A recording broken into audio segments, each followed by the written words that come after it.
The demon had never planned to love a human. Love was weakness. Attachment was danger. And humans always left. His name was Kael'rith, a demon born of shadow and fire, bound to the ruins beyond the eastern cliffs. Villages whispered his name like a curse.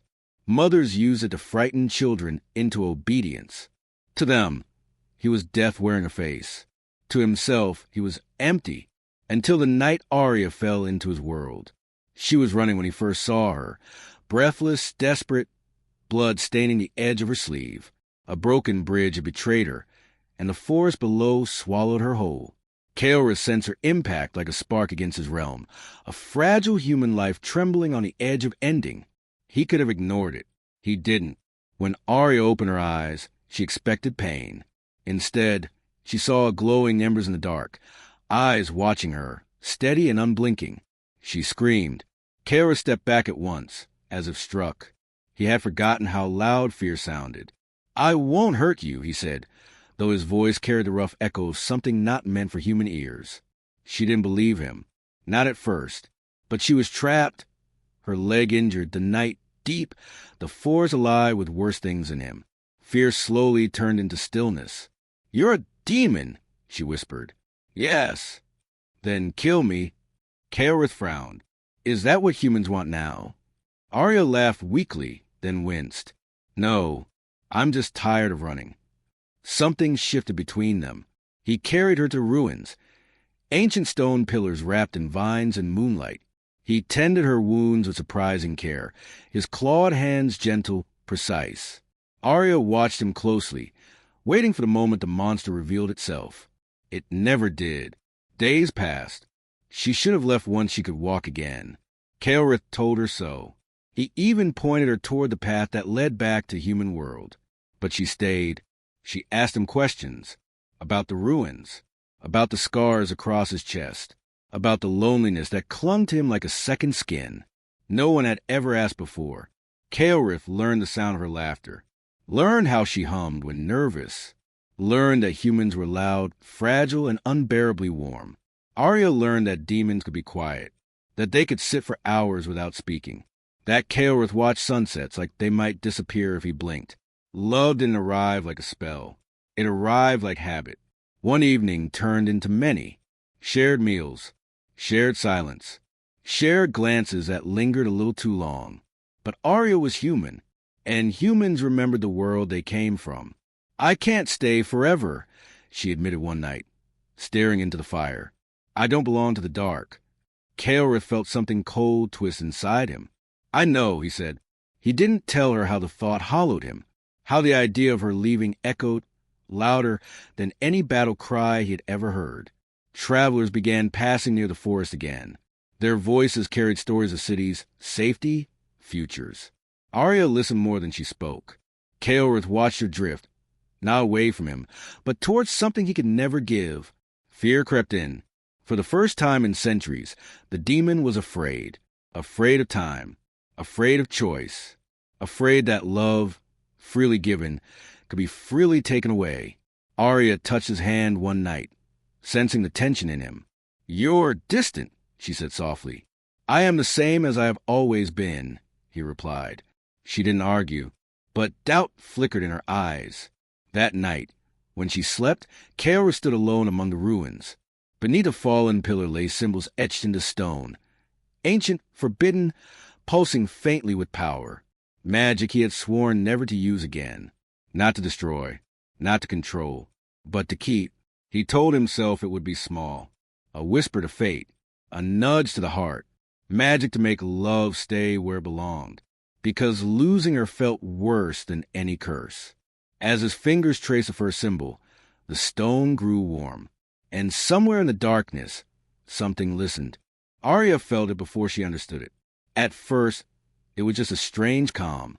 The restlessness that once pulled her toward the human world softened, like a distant echo. The questions that used to keep her awake at night, where will I go? What will I become? Lost their sharpness. She stayed, closer to Kael'rith than before. She sat beside him more often, reached for his hand without hesitation, leaned into his presence as if it were the most natural thing in the world. To Kael'rith, It felt like relief so intense it almost hurt. The magic had worked. Or so he told himself. But magic never gives without taking. "You haven't talked about leaving," Kael'rith said one evening, trying to sound casual as they watched the sky bleed into twilight. Arya frowned slightly, as if the thought surprised her. "Leaving?" she repeated. "I hadn't thought about it." That answer should have comforted him. Instead, something cold slid down his spine. Because Arya had always thought about it before. She laughed less now. Her smiles came easily, but they faded quickly, like reflections on water. Sometimes she would stop mid-sentence, blinking as if she had forgotten what she was about to say. "You're tired," Kael'rith told her. "Maybe," she replied, rubbing her temples. "I've been having strange dreams." Dreams of standing still, while invisible threads wrapped around her chest. Dreams where her feet refused to move, no matter how much she wanted them to. Kael'rith listened in silence. That night, fear returned. Fear that the spell was too weak. Fear that love, even bent by magic, could still slip away. He returned to the ruins after Arya slept. The symbols glowed brighter this time, eager. The air pulsed with power as Kael'rith added another mark, reinforcing the bond, tightening the invisible pull. "It's for us," he whispered, "just until she's certain." The forest shuddered. In the days that followed, Arya stayed even closer. She laughed at his quiet jokes, touched the scars with gentle curiosity, spoke of the future as if it were something already decided. Yet her strength faded. She tired easily. Long walks left her breathless. Her skin felt colder, even beneath the sun. Kael'rith noticed how often she leaned against him now, as if gravity itself had grown heavier. "You should rest," he said, concern creeping into his voice. "I am resting," she smiled. "With you." The words pierced him with both love and dread. Kael'rith began to sense the truth beneath the magic, a slow, steady drain. The spell wasn't just binding her heart. It was feeding. Magic drawn from fear always demanded life in return. He considered stopping. But the thought of releasing her, of watching clarity return to her eyes and realizing what it had done, terrified him more than the consequences. So he cast again. A third spell. Stronger. Desperate. The night screamed as the rune burned into stone. Arya collapsed the next morning. Kael'rith caught her before she hit the ground, his heart hammering wildly. She stirred, confused, her fingers clutching his chest. "I feel strange," she whispered. "Like something is pulling me apart." Panic surged through him. "It will pass," he lied. "I promise."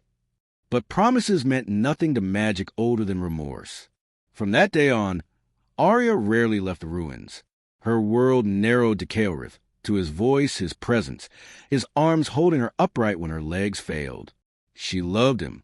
He could feel it, absolute, consuming devotion, and it terrified him, because love born of magic didn't feel like love anymore. It felt like possession. One night, as she slept fitfully beside the fire, Kael'rith finally saw it clearly. The faint glow beneath her skin, the subtle pull connecting her heart to the runes in the stone. The spell had woven itself into her life. If he broke it now, he didn't finish the thought. He knelt beside her, pressing his forehead to the ground. "I only wanted you to stay," he whispered, his voice breaking. "I only wanted to be loved." The darkness around him remained silent, because the price had already been set. And love, once chained by magic, never escapes without blood. Arya no longer remembered the forest the way she once had. The trees felt farther away now, their whispers dull and distant. Even the sky seemed muted, as if the world were slowly closing its eyes around her. Most days, she stayed inside the ruins, wrapped in blankets that never fully warmed her. Only Kael'rith remained clear, his voice, his presence, his arms when her body betrayed her. "You're getting worse," he said one morning, unable to hide the fear any longer. Arya smiled weakly. "I'm still here." Those words cut deeper than any blade. She was still here because the magic would not let her go. Kael'rith could feel it constantly now, the pull between her heart and the runes etched into stone. Each beat of her pulse fed the spell. Each breath cost her something she could not afford to lose. He stopped, leaving her side. He watched her sleep, afraid she might not wake. He listened to her breathing, counting the seconds between each rise and fall of her chest. The demon who had once ruled shadows now lived in terror silence. "Kael'rith," Arya whispered one night, her voice barely there. "Did you do something to me?" The question froze him. "What do you mean?" he asked, though he already knew. She struggled to sit up, pain flashing across her face. "I feel tied, like my thoughts don't fully belong to me. Like something pulls me back whenever I try to imagine a life beyond this place." Guilt crushed him. "I did it because I was afraid," he admitted, his voice shaking. "Afraid of losing you." Arya stared at him, confusion slowly turning into understanding. "You used magic on me. I wanted you to stay," he said desperately, "just until you were certain. I never meant—" Her breath hitched. "You took my choice." The words shattered what remained of him. Tears slipped down her face, quiet, exhausted tears. Not anger, not hatred, just heartbreak. "I loved you," she whispered. "You didn't need to bind me." Kael'rith reached for her, but she pulled back weakly, as if even that small movement cost too much. That night, he tried to undo the spell. He tore at the runes, breaking symbols, spilling his own blood to disrupt the magic. The ruins screamed as ancient power resisted him. Darkness lashed out, striking him to the ground. The bond held. The spell had gone too deep. When dawn came, Arya could no longer stand. Her body was failing. Slowly, mercilessly, the magic that kept her heart tethered to Kael'rith was consuming the life that sustained it. "I don't want to die," she said softly, resting her head against his chest. Kael'rith held her as if it could shield her from fate itself. "You won't," he promised, though his voice broke with a lie. But magic does not care for promises. Each attempt to weaken the spell only worsened her condition. The more he fought it, the more violently it fed. It had been born from fear and possession, and now it demanded its final payment. Arya grew weaker by the hour. Her hands trembled, her vision blurred. Sometimes she forgot where she was, or who she was, clinging to Kael'rith out of instinct alone. Yet even then, love remained in her eyes. "I don't regret loving you," she said one evening, her voice barely a whisper. "But I wish you had trusted it." Those words haunted him. Kael'rith knelt beside the runes, realization sinking in with crushing clarity. The spell could only end one way now. If he broke it completely, it would tear her soul apart. If he sustained it, it would drain her until nothing remained. There was no victory, only delay. He chose delay. Days blurred together. Arya slept more than she woke. Her breathing grew shallow, uneven. The glow beneath her skin flickered weakly. One night, she opened her eyes and smiled at him, truly smiled for the first time in days. "Stay with me," she murmured. "I will never leave," he said, pressing his forehead to hers. She closed her eyes, comforted, and the magic pulsed. Stronger, hungrier, the forest fell silent, because it knew what was coming. Arya woke just before dawn. The world felt distant, like a memory she was slowly forgetting.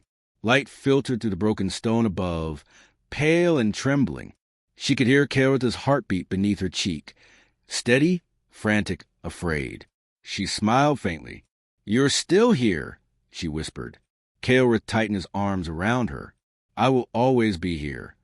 She knew it was a promise he could keep. She was the one running out of time. Her body felt light, strangely painless, as if sensation itself were letting go. She tried to move her fingers and failed. Panic flickered across her face, quickly replaced by calm acceptance. "Kael'rith," she murmured, "listen to me." He shook his head. "Don't talk. Save your strength." "There is nothing left to save," she said gently. The words struck him harder than any blow. She lifted her gaze to his face, memorizing it. The scars, the horns, the eyes that had once terrified her and later became home. "I loved you," she said. "Not because of magic, not because of fear. I chose you." Tears burned his eyes. "I know," he whispered. "I know now." The runes etched into the ruins flared suddenly, their glow violent and unstable. The magic sensed its end approaching and tightened its hold, draining what little life Arya had left. She gasped. Kael'rith screamed in fury and despair, slamming his hands into stone, pouring his power into breaking the spell completely, no matter the cost. The ruins shattered. Ancient symbols cracked and burned, darkness tearing itself apart as the magic unraveled. For a brief moment, the bond loosened. Arya's eyes cleared. She looked at him, truly looked, free of influence, free of chains. And she smiled. "Thank you," she whispered, "for letting me go." Then her body went still. The glow beneath her skin faded entirely. Silence followed, absolute and final. Kael'rith felt it then. The spell had broken, but too late. He held her long after her heart stopped, rocking her lifeless form as if motion alone could bring her back. He whispered her name until his voice failed, until the forest itself seemed to mourn with him. The demon who had conquered shadows could not conquer loss. When the sun rose fully, it illuminated a broken demon kneeling among ruins, clutching the price of his fear. Days passed. Kael'rith did not move. The forest changed around him. Flowers grew where blood had soaked the ground. Birds returned cautiously. Life continued, cruelly indifferent. At last, Kael'rith stood. He buried Arya beneath the oldest tree in the forest, carving her name into the stone with hands that trembled for the first time in centuries. Then he did what he had never done before. He punished himself. Kael'rith destroyed his own magic. Every spell, every rune, every source of power that had once defined him. The act burned through his soul, stripping him of immortality, leaving scars deeper than any wound. When it was done, he was no longer fully demon, nor fully human, just something broken in between. He stayed in the forest, guarding her grave, living out the years she'd been denied. Each breath was a reminder, each sunrise a sentence. He told her stories she would never hear, apologized for choices that could never be undone. And when death finally came for him, quietly, gently, he welcomed it, because love, when taken by force, demands everything in return, and the price of loving her was her life and his soul.